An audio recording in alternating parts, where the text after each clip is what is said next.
Are we ready for 32 teams, 32 shows to resume, man? They're born ready. Oh, yeah! Yeah, let's go.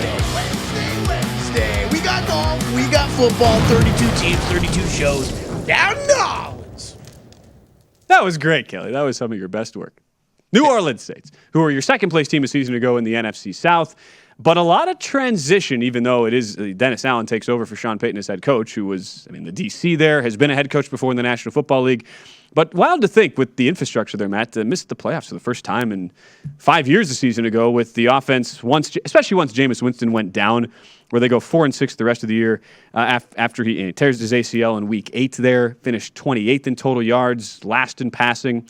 Defense was solid, and that was really what they hung their hats on a season ago. But as you have looked at, it is a lot of transition and a lot of new faces, kind of all surrounding one very, very big question mark, and that is the status of Alvin Kamara, which we'll certainly get into. Yeah, the biggest one I think probably though is Sean Payton is no longer. So it is the Dennis Allen show here, and it is. I'm not gonna say that it's a good thing, but sometimes you can be somewhere for so long that maybe things get a little bit stale, and there's the excitement around Sean Payton. It's not like a college football coach. A college football coach can stay somewhere forever, right?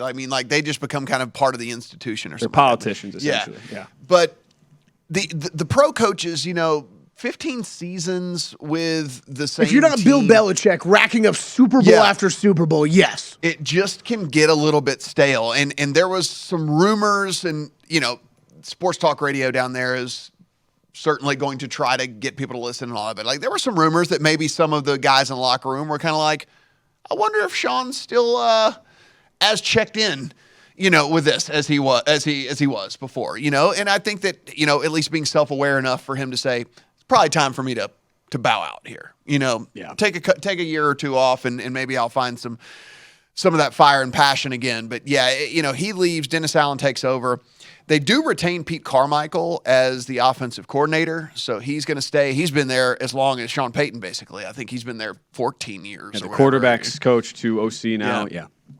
And then Ryan Nielsen and then Chris Richard are the defensive line and secondary coach, and are going to do this kind of whole dual, however they call it, co-defensive coordinator. Yeah.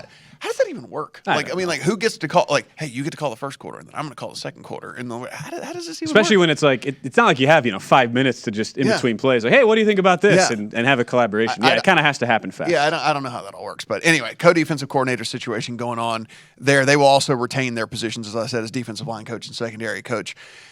In is pretty interesting. The guys that they did sign. I think the highlight of that being Marcus May at safety. He is a big time safety. They also bring in the Honey Badger and Tyrann Mathieu at safety. So it will be two new safeties there for the Saints. They bring in Jarvis Landry to be a possession wide receiver for them. They signed Daniel Sorensen. I don't even know why, but hey, he was the running joke in Kansas City. But let's bring him in to be a joke in New Orleans. Warm body alert, basically. Kentavious Street at edge. They bring him in to be a rusher there, and then Andy Dalton as backup quarterback, which I think is not insignificant because we don't know if Jameis Winston is going to be good or not. We don't know how this injury affected Jameis Winston, and we know that if he reverts back to Jameis Winston of old, you can't just trot out a guy who's going to throw 30 picks, right? You just can't do that, right? So, I think it's not insignificant, basically, that they brought in Andy Dalton. I think that it's a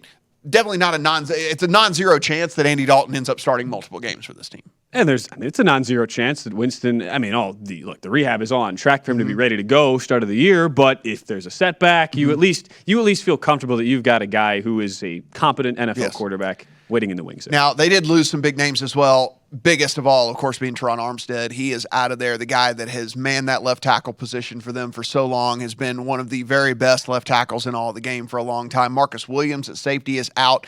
Not as big of a loss with the deals that they made in the offseason to bring in the new safety, so that doesn't really hurt them near as bad. Quan Alexander started at linebacker for them. He's gone. Ty Montgomery was kind of a little utility guy for them. He's gone, and Trevor Simeon's now gone because they bring in Andy Dalton. But as far as the guys out the door, it wasn't as brutal really for this Saints team as maybe you would have expected with the transition, with the turnover, things like that. With the team again that's been in such cap hell for the last couple of years as well. They did pretty good, and of course those signings I think are pretty good as well. Bringing back a couple of Louisiana natives and Tyrann Mathieu and Jarvis Lander as well. Certainly going to sell some tickets to see those guys in the draft. They addressed a position of need in the first round, wide receiver Chris Olave. Then they also take Trevor Penning in the first round as well as an offensive tackle because again, as we mentioned, Teron Armstead leaves, so they spend a first round pick on an offensive tackle.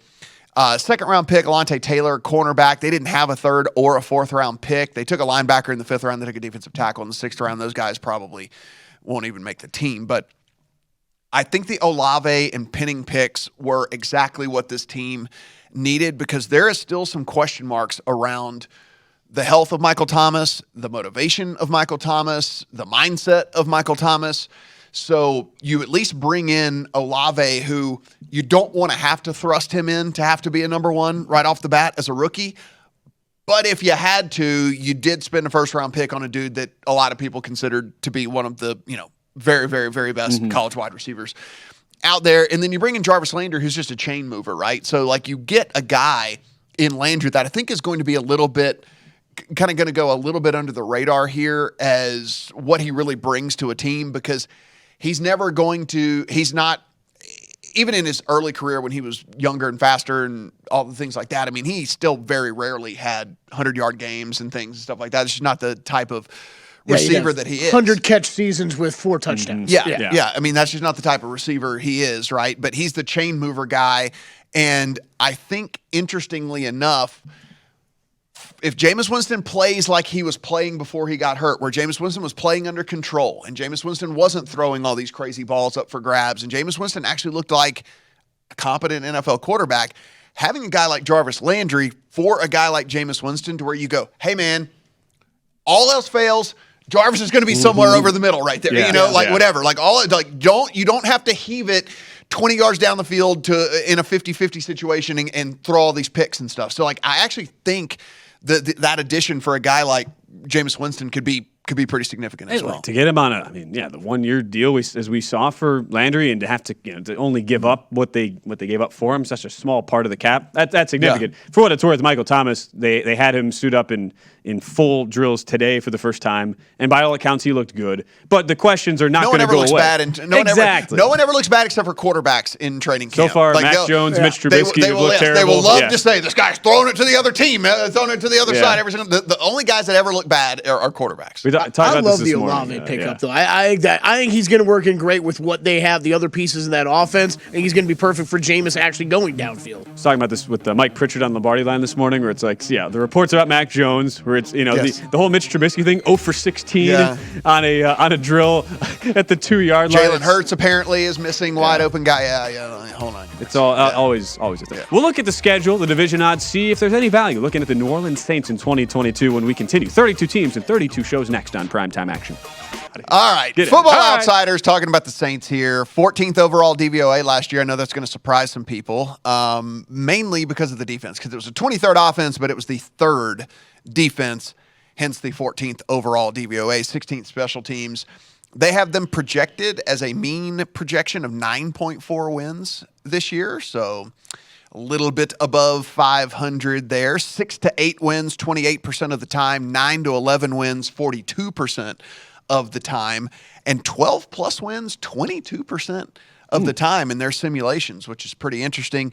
Their sims had them going to the playoffs 57.7% of the time. So well over half the time they were getting into the playoffs there. Pretty favorable schedule as well, which is part of that. If we look at this, 9th easiest schedule, which is why what we're looking at here, and they play in a division with the Panthers and the Falcons, right? So you get 4 games against those guys, which really helps out right off of the bat there. If we go down a little bit further, you see, they get a game Seahawks, they get a game against the Steelers, they get a game against the Eagles as well, which again may not be good. Like there are people who think that maybe they're good, maybe not be good. You get the game against the 49ers where you're looking there and you're like, okay, What if Trey Lance really does struggle? So there are some spots that might look tougher than they actually are by the time it rolls around, right? I mean, like Trey Lance by week 12 we could be going, oh my God, what a bust this guy. Or like, like, how terrible is this kid, And then the Eagles, of course, like as we said,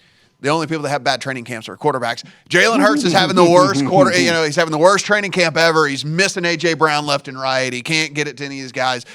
Was trying to throw a pass to Devontae Smith, got undercut, pick six, all the stuff, So he's been horrible for the Eagles as well. So, I mean, just cut him. Just cut him. Sharp Football has it at 8.5 wins. So they're about a win under where Football Outsiders is on this team.